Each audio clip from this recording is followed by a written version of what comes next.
All right, guys, welcome to another live stream. Welcome to another live stream. Happy Sunday. Happy Sunday. All right, so a lot to look into this week for the market. A lot's going to be going on as far as economic data.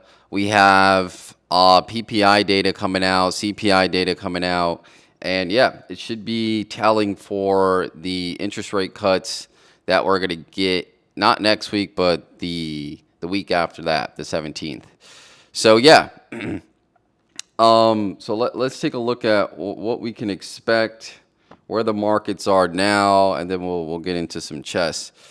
Okay, so it says U.S. equities and macro outlook, key drivers, inflation data in focus.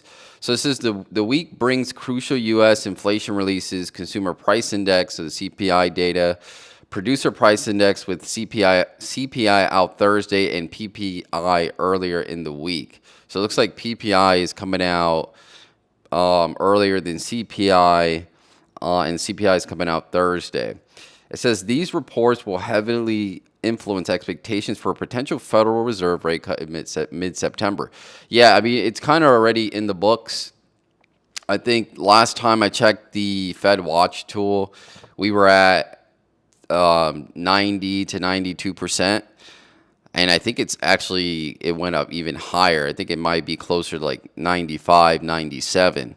So rate cut definitely on the table. The last week we got, or this week we got not so good job numbers. So it just supports it supports that the economy is not doing as well as people think. And it just supports rate cuts, right? So those job numbers that we got this week support a rate cut, and hopefully the PPI data that we get and the CPI data that we get this week support that as well, right? Because, and I forget what the percentage is, so let me ask to see what numbers for CPI and PPI support a rate cut.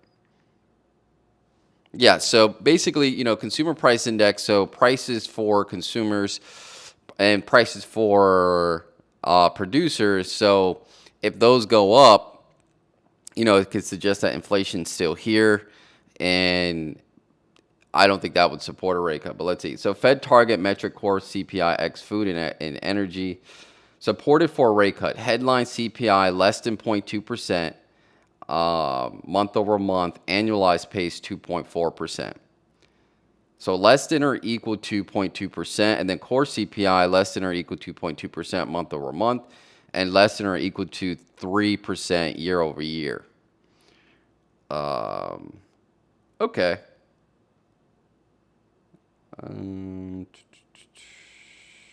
And headline, I think core excludes food and energy, and then headline includes food and energy.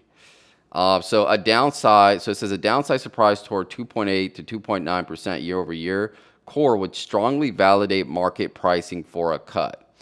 So it looks like we need to be, the numbers that come in this week need to give that year over year toward 2.8 to 2.9% in order to support a rate cut. But to be honest, even if the numbers come higher, right, to suggest that inflation is cooling down, we would probably still get a rate cut, but it won't be a 50 basis point cut. It'll be a 25 basis point cut.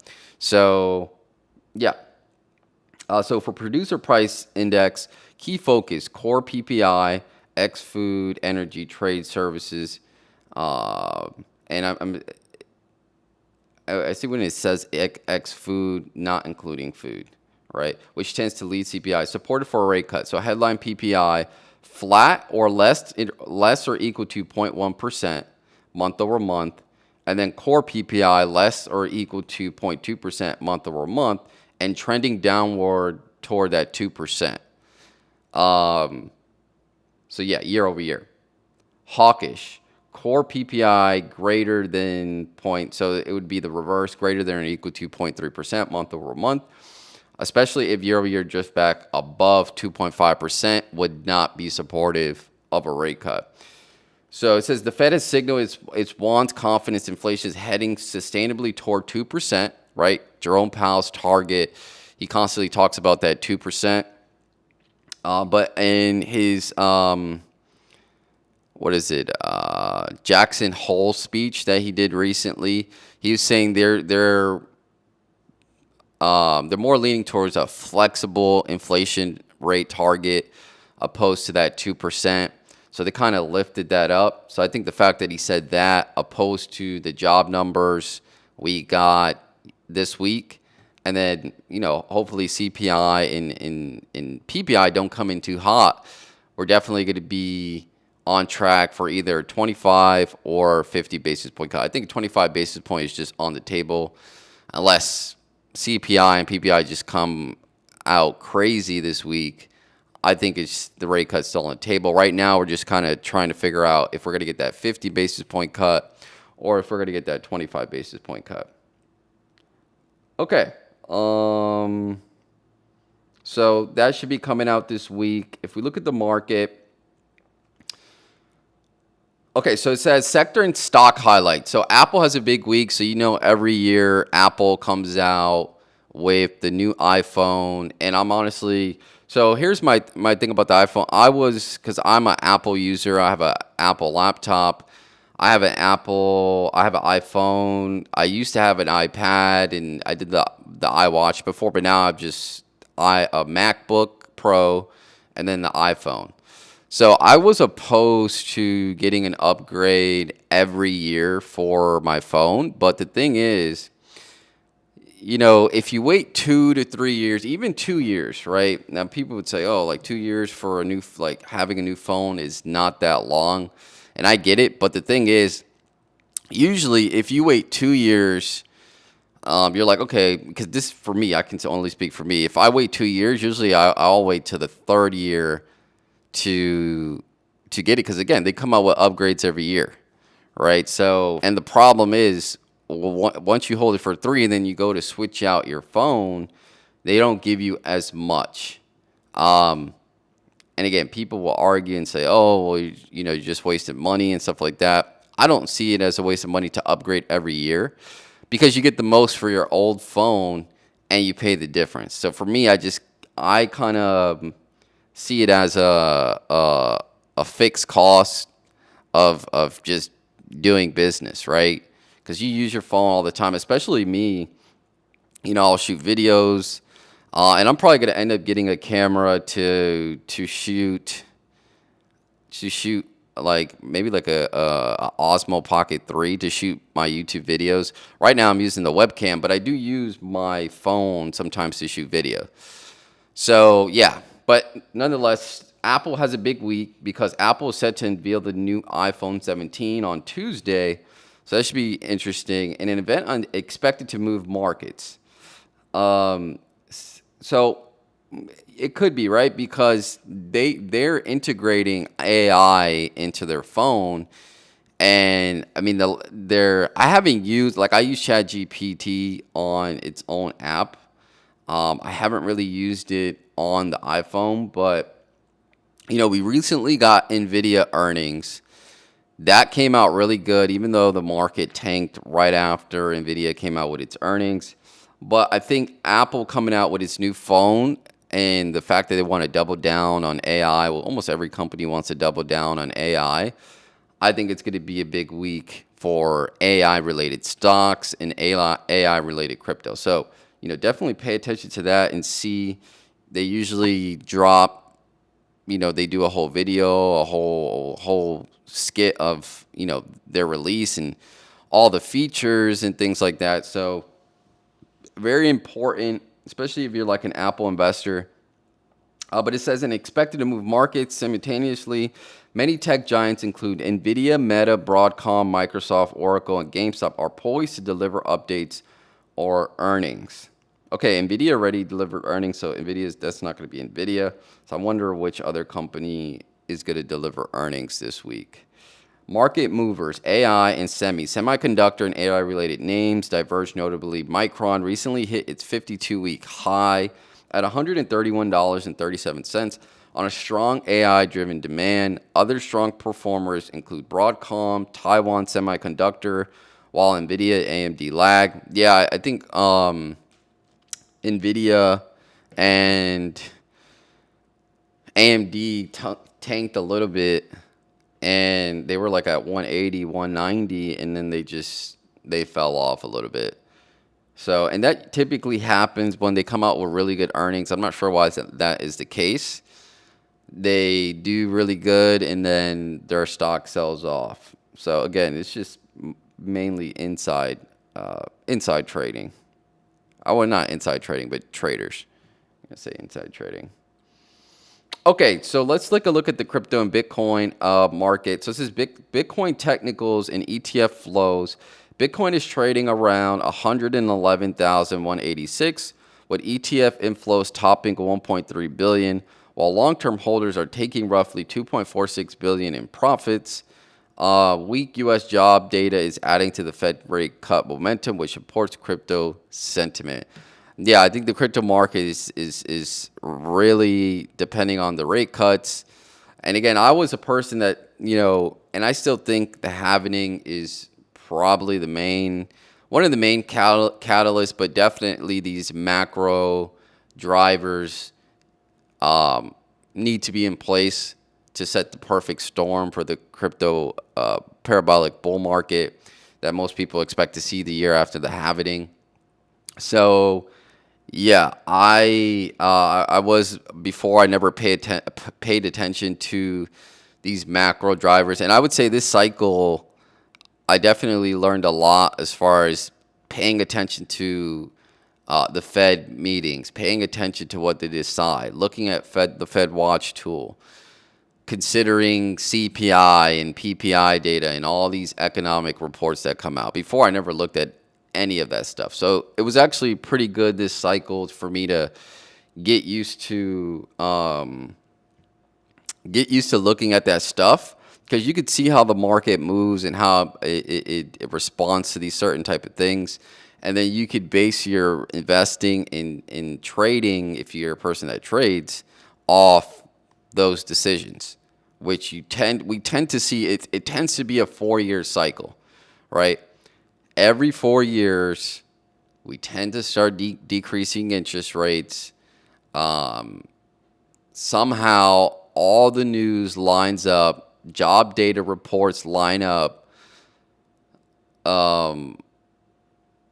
economic reports line up to support a rate cut, right? Every 4 years. So one could say that it's the macro drivers that drive the prices of assets, or is it just a cycle? Now, again, a lot of people are, for the crypto market, saying we're going to be in a super cycle. It's going to continue to keep going up. I don't think that's the case, because I think there's going to be a lot of people that take profit. And you have a lot of people leveraging too. This is kind of what happened last time. FTX in 2021, 2022, like it was seen as like a Binance. It was seen as a really good exchange, and couldn't do any wrong, and look what happened. So it's probably going to be something like that, right? Something's building up in the background where it's just waiting to explode. And for me, it could be like MicroStrategy. Right now they call it strategy, but they take out a lot of money to buy BTC, and when BTC crashes, a lot of that leverage could be called, and somebody has to pay that money to meet the brokerage demands, right? If there's a lot of leverage and you hit a certain price point, then you're going to get liquidated, right? So I can see that happening. Definitely once we go parabolic, I can see us, I can see as we get higher, people taking a lot more profit, a lot of positions get liquidated, and so on and so forth. So yeah, I think, but I think we're getting close. I think we're getting really close to parabolic season. We're ready. September 7th today tomorrow is going to be September 8th.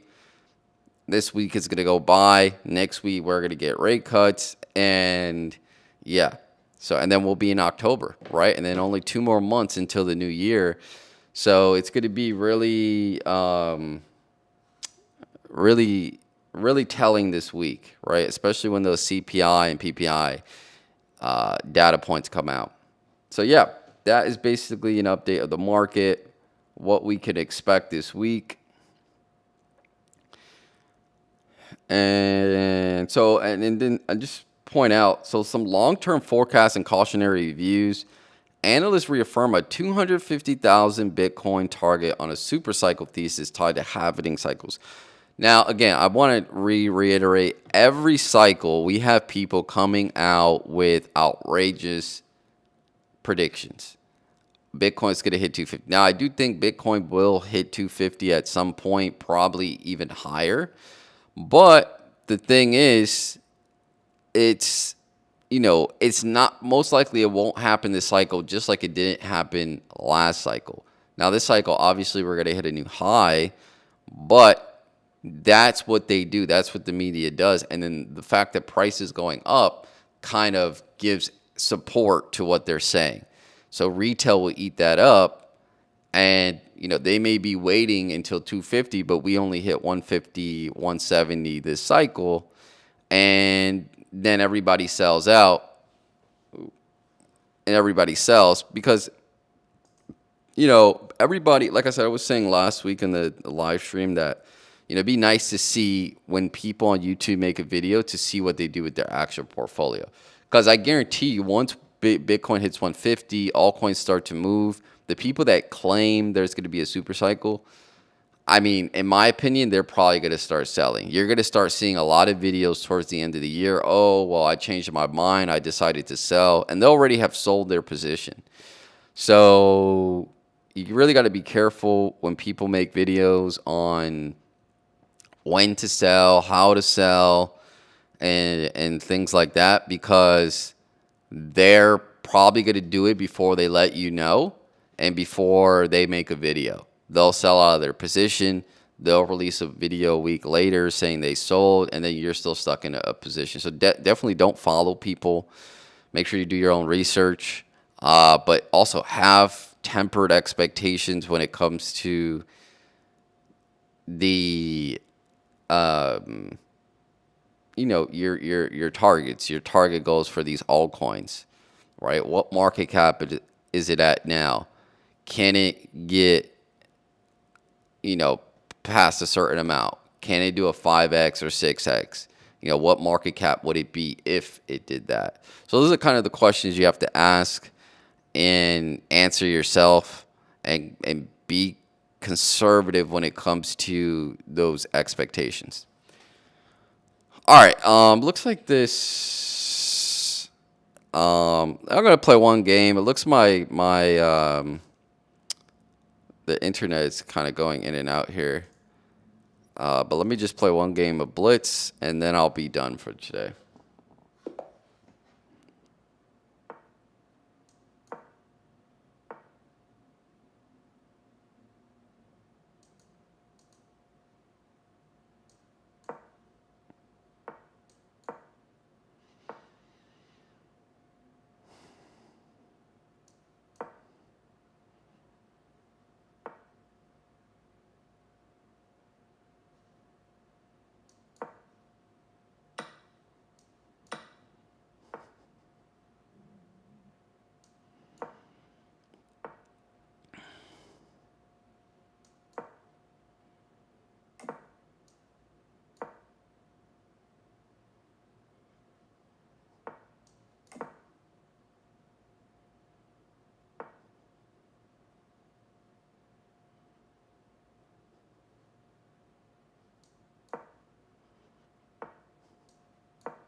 My rapid score significantly decreased. Again, sometimes I'll stick to 3 games a day, but then I will sometimes go against that and play, just go crazy and play like 10, 15 games, don't review my games. So now, after this game that I play right now, I'm just going to review all the games I played in the last 2 days. And then I'm going to, maybe I'll play like a game or two afterwards, but I just want to review, write notes. And I think that's what you need to do in order to get better. Like, you can't just play 20 games, don't review it, and then wonder why you're making all these mistakes. And I just wasted a bunch of time there.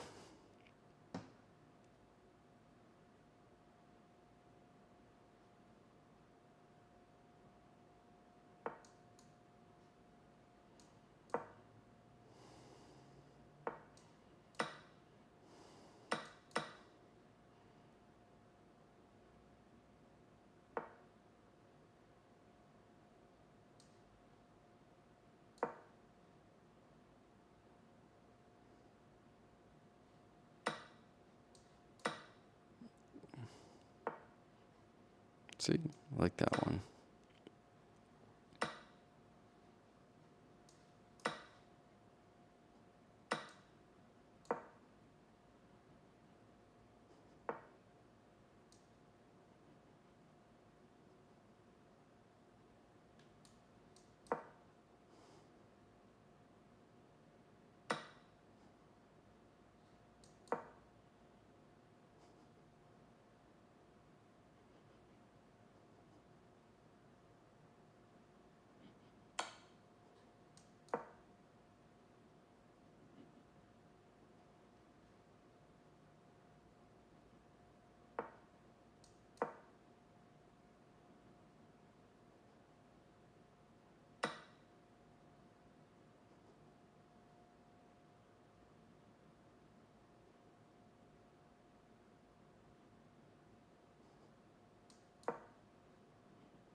Darn it.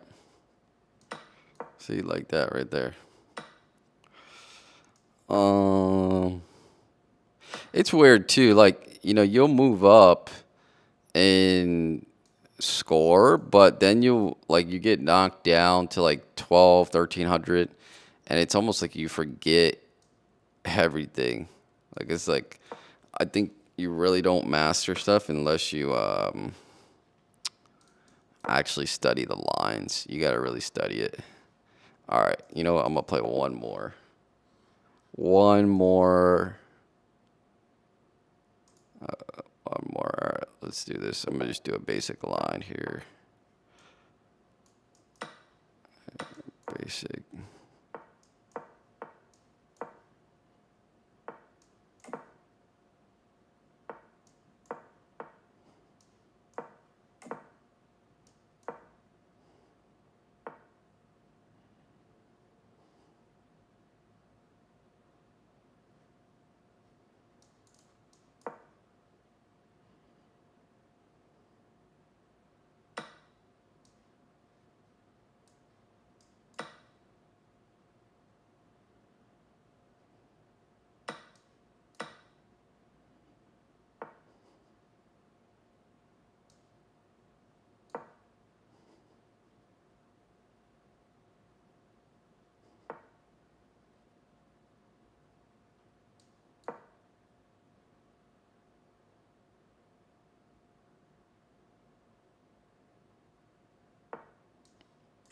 See how you get people?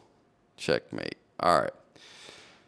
All right, that's it. I played 2 games. Not gonna do too much. I'm gonna review. I'm pretty good. Pretty much today. I'm just gonna review my game, my rapid games. I lost a lot, literally like 1587 all the way down to 1300. So definitely need to study up and review.